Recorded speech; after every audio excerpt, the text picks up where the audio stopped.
एक गरीब आदमी था। एक दिन वह राजा के पास गया और बोला, महाराज, मैं आपसे कर्ज मांगने आया हूँ।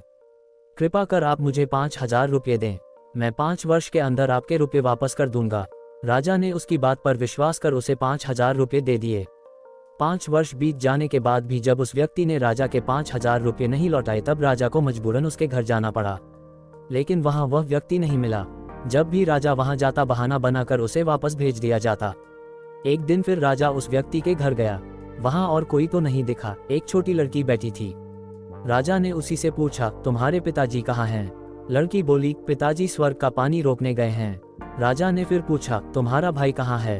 लड़की बोली, बिना झगड़ा के झगड़ा करने गए हैं। राजा के समझ में एक भी बात नहीं आ रही थी, इसलिए वह फिर पूछता है, तुम्हारी माँ कहाँ है? लड़की बोली, माँ 1 से 2 करने गई है। राजा उसके इन उल जुलूल जवाब से खींच गया। वह गुस्से में पूछता है, और तुम यहाँ बैठी क्या कर रही हो? लड़की हंसकर बोली, मैं घर बैठी संसार देख रही हूँ। राजा समझ गया कि लड़की उसकी किसी भी बात का सीधा जवाब नहीं देगी, इसलिए उसे अब इससे इन बातों का मतलब जानने के लिए प्यार से बतियाना पड़ेगा। राजा ने चेहरे पर प्यार से मुस्कान लाकर पूछा, बेटी, तुमने जो अभी अभी मेरे सवालों के जवाब दिए, उनका मतलब क्या है? मैं तुम्हारी एक भी बात का मतलब नहीं समझ सका। तुम मुझे सीधे सीधे उनका मतलब समझाओ। लड़की ने भी मुस्करा कर पूछा, अगर मैं सभी बातों का मतलब समझा दूं तो आप मुझे क्या देंगे? राजा के मन में सारी बातों को जानने की तीव्र उत्कंठा थी। वह बोला, जो मांगोगी वही दूंगा।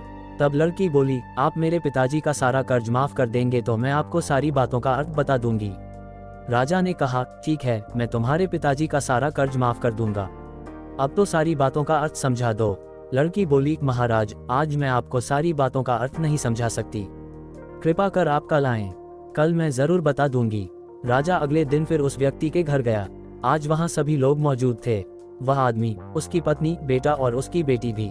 राजा को देखते ही लड़की पूछी, महाराज, आपको अपना वचन याद है ना? राजा बोला, हाँ मुझे याद है।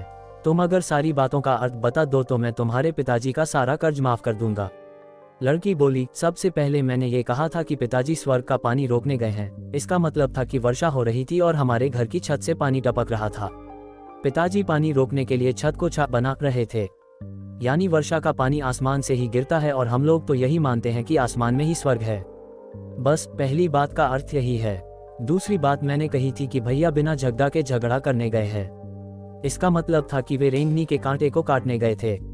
अगर कोई भी रेंगनी के कांटे को काटेगा तो उसके शरीर में जहां तहां कांटा गड़ ही जाएगा, यानी झगड़ा नहीं करने पर भी झगड़ा होगा और शरीर पर खरोंचें आएंगी।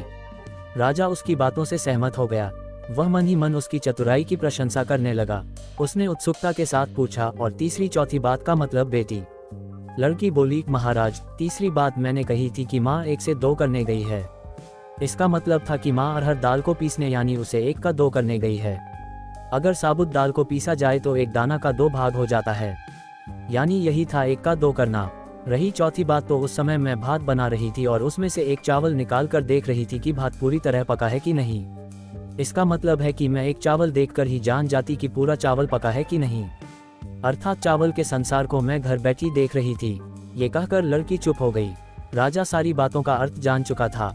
उसे लड़की की बुद्धिमानी भरी बातों ने आश्चर्य में डाल दिया था। फिर राजा ने कहा, बेटी, तुम तो बहुत चतुर हो, पर एक बात समझ में नहीं आई कि यह सारी बातें तो तुम मुझे कल भी बता सकती थी, फिर तुमने मुझे आज क्यों बुलाया? लड़की हंसकर बोली, मैं तो बता ही चुकी हूँ कि कल जब आप आए थे तो मैं भात बना रही थी।